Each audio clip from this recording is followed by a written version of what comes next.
So the other thing I have to do is, you can see here my cockpit area, which is kind of a mess. And this is the hard top that Dustin and I put on. I have to mount, this is my new radar dome, and that's the pole for it. There's my 500 watts of solar panels. So here, I'll crawl to the back and look at it from the other way because you can see a little better. That's my engine room and the steering system and my wind vane.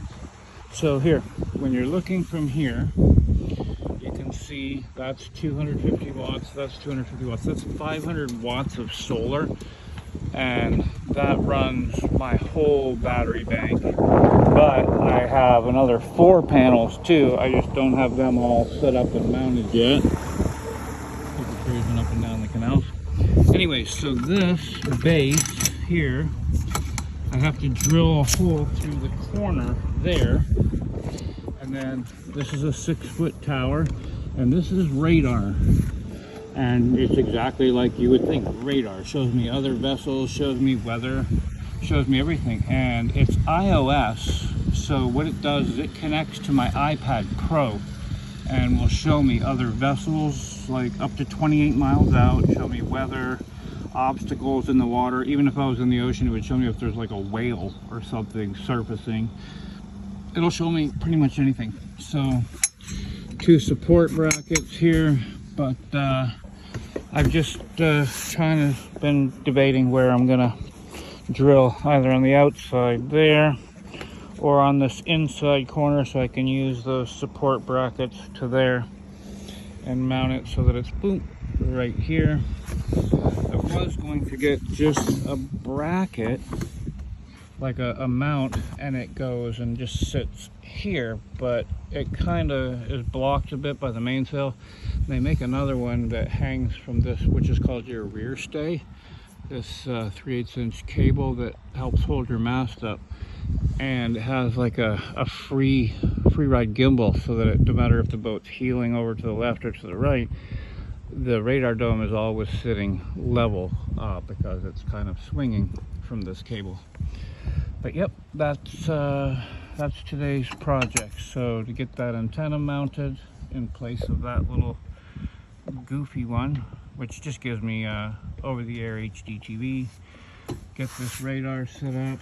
I got my brand new barbecue sitting there.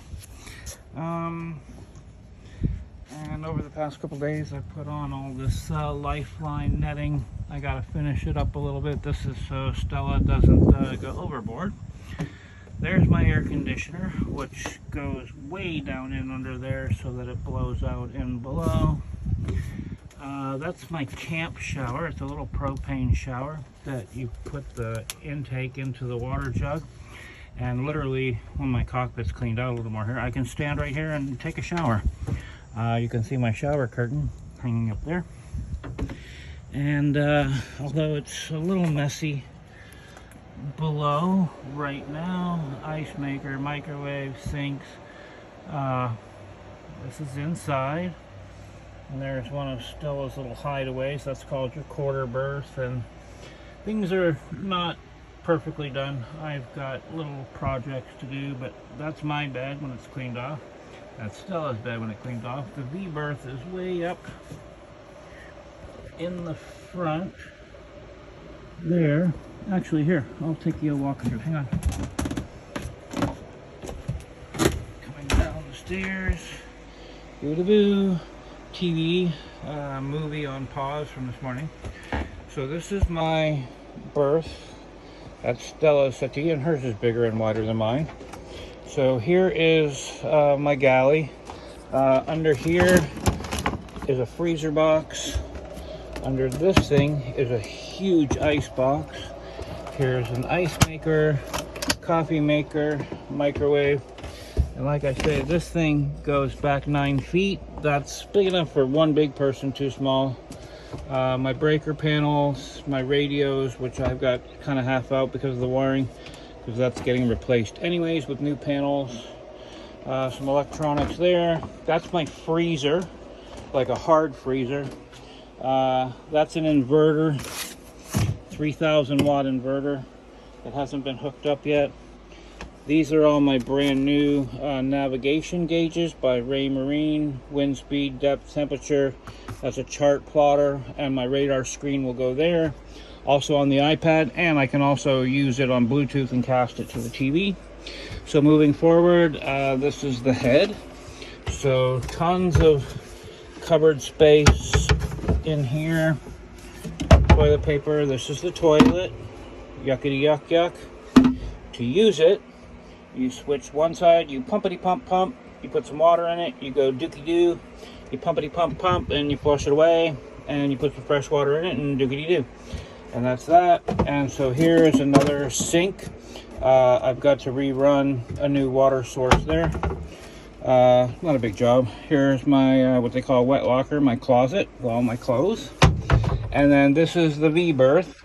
And up in the V-berth, there's huge amounts of storage under there. The board that goes across here makes one big giant bed in the front. Up in that little hole is my anchor locker, and then there's Stella's escape hatch up there. So that's called the V-berth. So if I twist around and look back this way, you can kind of see everything.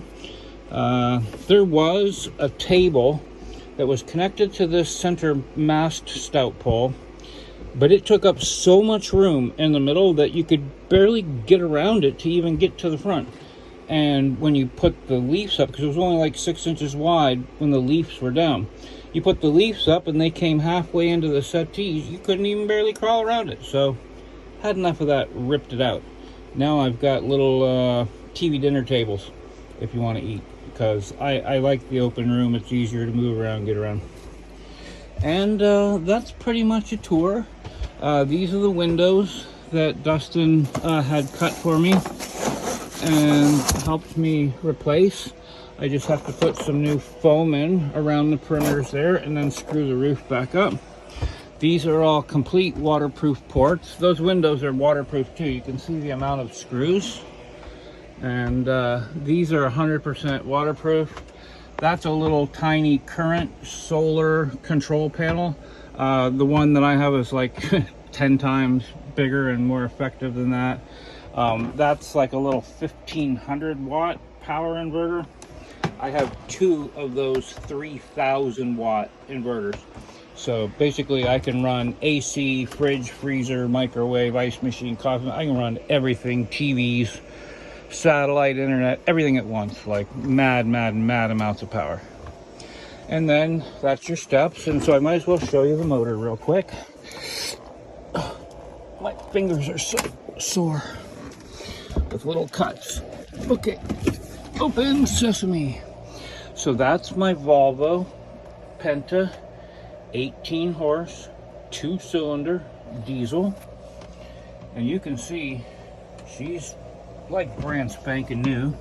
And then if you look back, there's my shaft, and that goes out through the back of the hull, and this boat is all steel, and that goes to my prop. And then I just replaced this, which is my water filter separator, and then that's another water filter separator, and then there's your oil filter.